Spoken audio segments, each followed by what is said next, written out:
Estamos con Guillermo Lloveras, gerente comercial de Genética Ceres, aquí en Fericerdo en esta nueva edición, y has estado disertando sobre calidad de carne y la influencia de la genética en esta cuestión. Guillermo, ¿de qué hablamos cuando hablamos de calidad de carne? ¿Qué características tiene que tener una carne de calidad? Bueno, siempre hablamos mucho de esto porque en Argentina, que sabemos mucho de carnes en lo global y sabemos poco de carnes de cerdo, es bueno poder ir informando estas dos líneas que en el mundo hoy son parte de la toma de decisión comercial.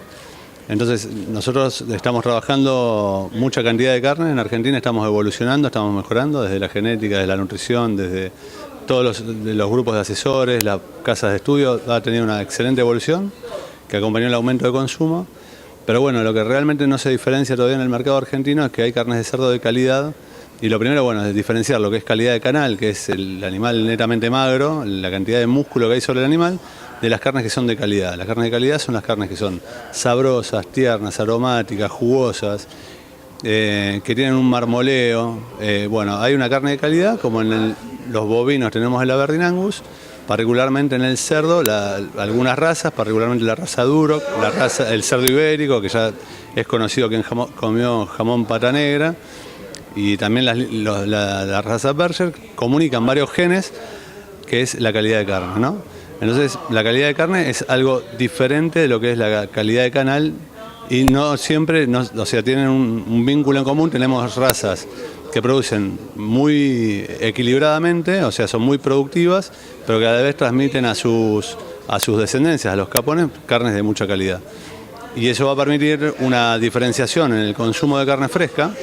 La carne fresca que proviene de este tipo de razas, de estas cruzas, es mucho más interesante el color, es un color mucho más cercano a la carne de vaca, el marmoleo y bueno, y también para los chacinados de calidad, para hacer un jamón estacionado de 12 a 18 meses, estas razas que transmiten calidad de carne son determinantes.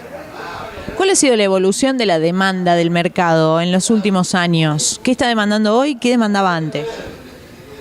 Bueno, eso es muy importante. Mira, en primera instancia, la demanda del mercado ya viene más de la mano del consumidor que de la industria. El hecho que haya cambiado el eje, que la carne fresca se consuma entre un 70 y un 80% según quien ve esa estadística, pero hoy cambió, se invirtió la relación. Antes el 70-80% lo demandaba la industria, hoy lo demanda el consumidor, quien come carne. Y ese consumidor tiene un gusto que es diferente, un interés distinto de la industria, ¿no? Les interesa otro tipo de carne.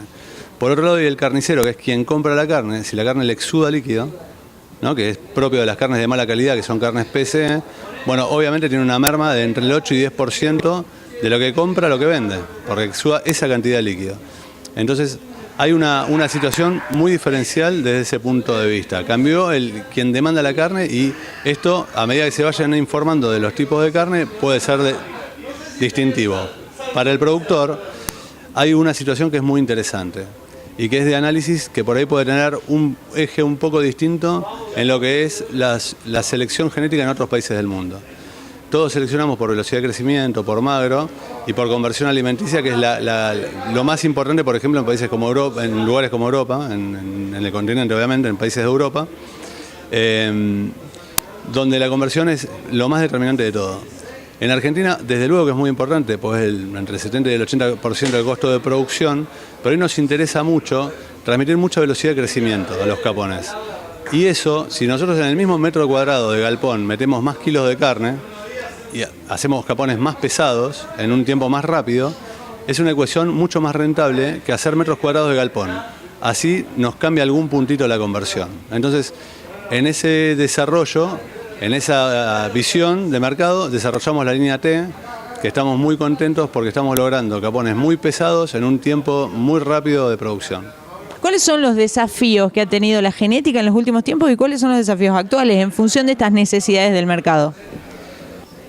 Bueno, yo creo que los desafíos de la genética, en realidad, el desafío de la genética es realmente el desafío que tiene todo el sector, ¿sí? O sea, ser mucho más eficientes en la producción. Y eso lo vamos a poder hacer siempre y cuando nos ayornemos a la situación actual. Nosotros no tenemos solamente que competir porque tenemos el cereal en el alambrado de al lado. Argentina va a tener que competir también porque la genética tiene que lograr niveles de punta y estar a la altura de los países del mundo. Se ha mejorado un montón, hoy tenés granjas que están produciendo más de 3.500 kilos de carne por año, por madre, más de 3.500 kilos de carne por madre por año, pero tenemos que mejorar muchísimo todavía. Y no podemos hacer incorporación de genética de la forma fluida que lo debiéramos hacer. Y eso, en realidad, algunas empresas más, algunas menos, pero a todas las empresas nos pasa que tendríamos que estar incorporando mucho más mejoramiento genético por año, mucho más. Entonces, ese es un desafío que tenemos, porque tenemos que brindarle a la producción argentina la posibilidad de no solamente competir por tener el cereal en el vecino, que el cereal tenga el vecino y está el cereal a mano, que eso es muy importante, sino también tenemos que brindarle un marco de productividad cada vez mayor.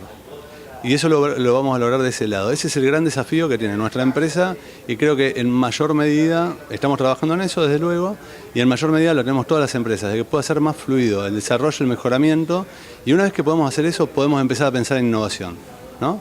Nosotros estamos empezando a congelar las primeras muestras de sangre con vistas y futuro de una expectativa de hacer selección genómica, que es por donde va todo el mejoramiento genético porcino. Entonces creemos que eso es importante y eso nos va a permitir despreocuparnos y ser mucho más competitivos a la hora que tengan que importar. Tenemos que luchar, obviamente, por tener una situación justa de competencia. Estamos ante una situación donde la política es abrir los mercados, pero Argentina, que yo creo que va a tener gran parte del desarrollo de las madres que va a necesitar el mundo para consumir carne de cerdo, gran parte, Argentina tiene que realmente estar a la altura de esa circunstancia y no preocuparnos tanto porque van a incorporar carne, porque nosotros la tenemos que producir más barata. O sea, vamos a tener que trabajar sobre eso. Entonces tenemos que realmente ser mucho más competitivos en nuestra productividad, de tal forma que no sea fácil. Nosotros vendemos cereal, mandamos cereal a Europa, ¿no? Particularmente soja, obviamente aportamos proteínas para la producción animal en Europa y ellos nos están vendiendo carne. Si nosotros tenemos un nivel de productividad que esté a la altura, ¿sí? Y tenemos el alimento a mano, realmente no tendría que ser un problema. Yo estoy convencido que Argentina va a ser uno de los grandes productores de carne de cerdo para el mundo. Creo que lo que está en juego es cómo va a ser la estructura de producción de la Argentina, en manos de quién va a estar a futuro, ¿no? Mientras tanto tenemos que ver cómo transitamos y tenemos que ser competitivos. Y sin duda, otra de las cosas que tiene que pelear el sector es por conseguir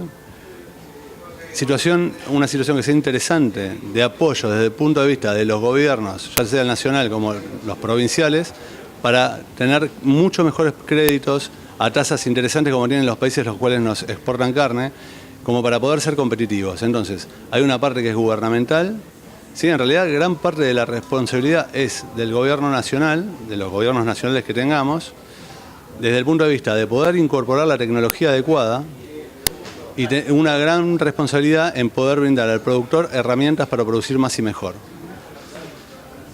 Hablabas de mercados de exportación que era necesario abrir. ¿Cuáles son las demandas del mercado, por ejemplo, asiático, que es el que por ahí la puerta que se nos está abriendo en este momento? Bueno, también ahí tenés un marco súper interesante que es de análisis, ¿no? Nosotros, ¿qué podemos exportar? Nosotros tenemos a Brasil, tenemos el 10% de la madre que tiene Brasil, y Brasil vende un tipo de producto, que es un producto de industria, ¿sí? Un producto de carnes que no son de alta calidad. Las carnes en sí tienen muy buena calidad canal, muy buen sistema de producción, pero brindan un producto que es una carne que no es de calidad, brindan muy buena calidad de canal, pero no de carne. Argentina tiene el 10% de la producción. Y Argentina podría enfocar mucho más en producir carnes de calidad para exportar al mercado asiático que paga precios diferenciales. Nosotros tenemos un cereal muy económico, podemos perder algún punto de conversión nuevamente para poder exportar carnes de calidad al mundo. Y Argentina tiene el backup de la exportación de carnes de calidad bovinas. O sea que entraría en una especie de situación de país de carnes de calidad, ¿no? El cerdo podríamos pensar que ese mercado es posible. Así que creo que ese es uno de los puntos, y el otro punto que es muy determinante, que es una visión particular que tenemos desde la empresa, es que hay una situación de competencia que es diferencial y que inclusive abriría posibilidades a otros mercados a futuro, que es que nosotros producimos cerdos sin promotores de crecimiento. Eso no lo hace ni Brasil, no lo hace México, no lo hace Estados Unidos. Nosotros podríamos brindarle al mundo carnes sin promotores de crecimiento. Y eso también nos hace competir con otras especies de producción. Otras especies, ¿no? En aves se usan promotores, el cerdo no. Tampoco lo comunicamos. tenemos un par de tareas que si nos ponemos de acuerdo podemos darle un marco muy interesante en lo que es a futuro del mercado de exportación e inclusive para migrando al mercado interno. Ahora, como asesor, te pregunto esto, si hubiese un productor mirándonos que está pensando en apostar a la genética, en mejorar, en introducir algo nuevo, ¿por dónde le recomendás empezar? Bueno, lo principal que le recomendamos al productor es mirar un poco su sistema de producción y ver cuál es el mejor producto para ese sistema de producción. O sea, mirar desde el punto de vista de lo que el productor precisa y no de lo que la empresa necesita venderle. Entonces es ver su sistema de producción y ver cuál es el producto que mejor con cuál mejor pueda producir en su propia granja, ¿no?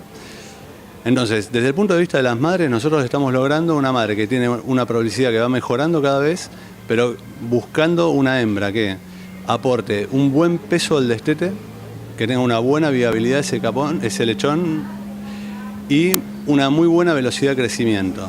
Y a la vez que las hembras sean de una fácil alimentación, que coman bien durante la lactancia, entonces tienen un retorno a celo mucho mejor.